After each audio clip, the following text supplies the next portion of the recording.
the eve of reporting day at training camp, and I am required, I feel like, to share with you excitement about that.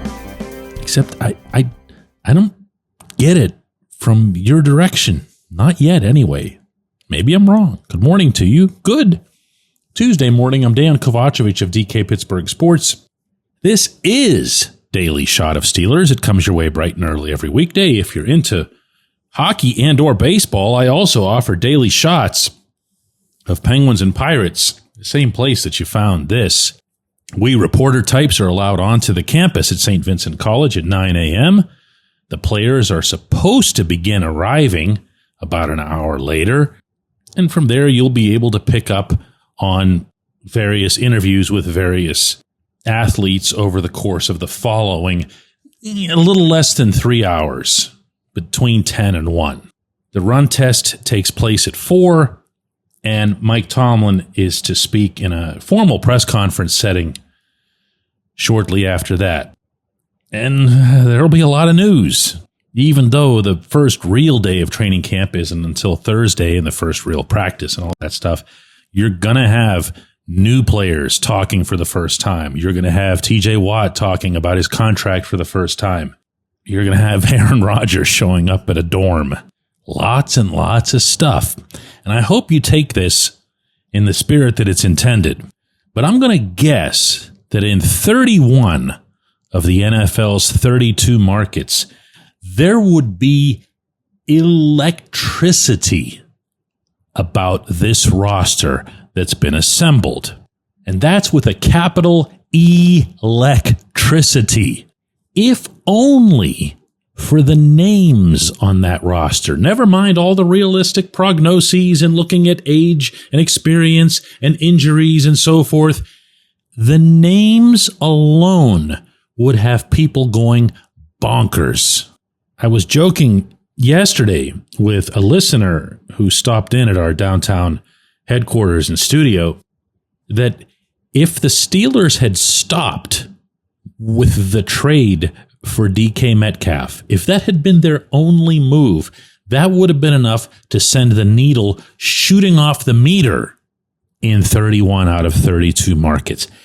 As it turned out, that was an afterthought because along came Rodgers and Jalen Ramsey and Jonnu Smith.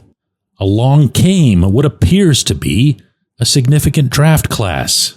So what I want to ask today, and usually on these shows, I just ask these questions of myself because it's just me here in this microphone. But I'm really legitimately asking you this today. And wherever it is that you happen to consume this show, if it's got a commenting platform, answer me on this, please. Ideally, that's on our own website at DK Pittsburgh Sports. I also check all of the comments on YouTube. I check all of the comments on Spotify. Answer just this. Are you as excited as somebody might be in another market? And if you aren't, why aren't you? That is, I swear to you, just a question, not an admonition. You're free to feel as you please. What I want out of it is the why. And not to attempt to influence that survey, I guess you could call it, but I'm going to go out on a limb here and guess that it has a lot to do with just the team's recent history. Now, you might choose to attach that history to Mike Tomlin. I'm sure a lot of people will. You might choose to focus on how the entire organization has been derelict in addressing the most important position at quarterback. Heck, you might just choose to tell me that you actually are excited. That's all fine. I just want to hear back on it. If it is, in fact, some sense of the recent history of this team that's got you down, that's beating you up, that has you feeling like there's no chance because why should we get excited about anything if we haven't even won a single bleeping playoff game since Kansas City 100 years ago, and even then we needed our kicker to score all of our points, then I'll say this preemptively. I appreciate that because I feel a lot of that myself. And if and when the 2025 Steelers do make the playoffs, I'm going to walk into that stadium to cover that game with the same mindset that I've had, or at least a very similar mindset to what I've had for almost all of the rest of these other playoff losses, with the notable exception of that home loss to Cleveland and the complete debacle that ensued there. And I'll understand how those things will get connected to, well, listen, it doesn't matter how much talent there is, because if Tomlin keeps getting outcoached or Tara Lawson keeps getting outcoached, the defense keeps getting outcoached the way it has in the first halves of all these playoff games, you can take these things and bridge them any way you want. But I'll say that one of the things that I'll be looking forward to in Latrobe, in the intangible sense, and this is very intangible, is to what extent are these new acquisitions, the big names, going to be able to walk into this atmosphere and say, in a figurative way, in a non-cocky way, hey, that wasn't us. That wasn't me. I wasn't the one giving up 100 points in the first half to whoever we played. Or more appropriately, they can say, this is a new team. This is a new, Tomlin likes to put it, journey. And when the questions come for Tomlin tomorrow, you can bet he's going to come back at you with some kind of journey thing, maybe 4 or 5 times in that session, because he's going to get asked questions that do try to connect this team to teams from the past, the recent past.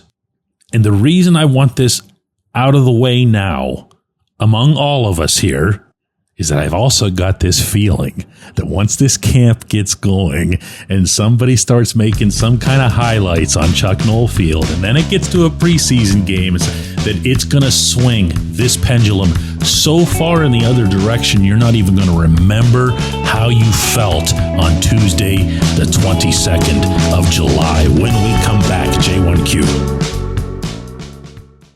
This segment of Daily Shot is brought to you by our good friends at Mike's Beer Bar. They're located on Federal Street, directly across from PNC Park. Mike has more than 500 beers on tap, including from more than 50 local breweries. Stop in and say hello. Tell Mike we sent you. Mike's Beer Bar.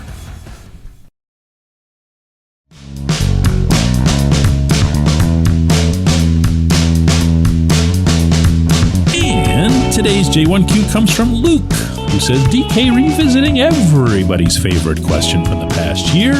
Now the training camp is right in front of us. Where will Roman Wilson fit into all of this? Come on, you knew he was going to be bringing up Roman Wilson. We know that DK Metcalf is WR1. We know that Calvin Austin will get looks at slot. Jonnu Smith and Pat Freiermuth will reel in some targets. Do the Steelers think internally that Roman can play a big part? I'm going to first clarify one thing that you had in your outlining of who's going to get targeted. You say Cal will get looks at slot.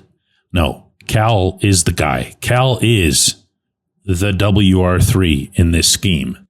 I am not guessing at that. That has been told to me from someone who would very much know from the inside.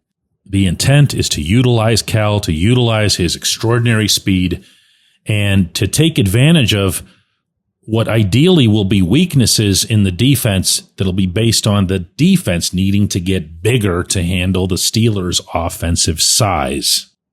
Basically, it's Cal running through the Redwoods, which makes for some fun imagery, I've got to say. So Cal is that guy. So let's simplify this. Metcalf is WR1. Cal is WR3. WR2, in all likelihood, has yet to be acquired. If Roman's going to earn it, he's going to have to earn it. If WR2 gets acquired, let's say early in camp or even early in the preseason, Roman's going to have to beat him out.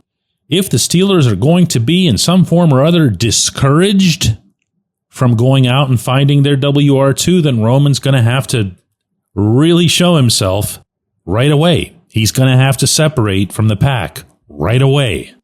But even then, it's worth reminding that in college, Roman was a slot guy. That's where he operated from. That's where he is seen as operating from in the NFL. So can he get a chance? Sure. Is he going to get a look? Absolutely. Everybody gets a look. Everybody gets reps. Everybody gets balls thrown to them. It's what you do with them. It's the impact that you have. It's the trust that you develop with all four, by the way, of your quarterbacks in the fold. It's the follow-through on other assignments, the blocking, the diligence and the precision of the route running, the sure-handedness, all of that. So I'm not going to sit here and predict that he's going to make it, meaning to earn himself a starting position right off the bat, but he's going to be right there in the room with everybody else, right there on the field, in the drills, in the huddles with everybody else. So the implication that I think a lot of people have, not so much you from your question, Luke, is that there's some sort of advanced script on this, that the Steelers, or really any team in any sport, would predetermine who's going to have the biggest impact once actual football begins. That tends to be determined by the athletes, with precious few exceptions. I appreciate the question. I appreciate everybody listening to Daily Shot of Steelers. Don't forget, we've got a double shot coming your way today at 4 p.m. Eastern Time on our YouTube channel and, of course, on DK Pittsburgh Sports as well. And then, tomorrow it gets serious. Hope you'll stay with us.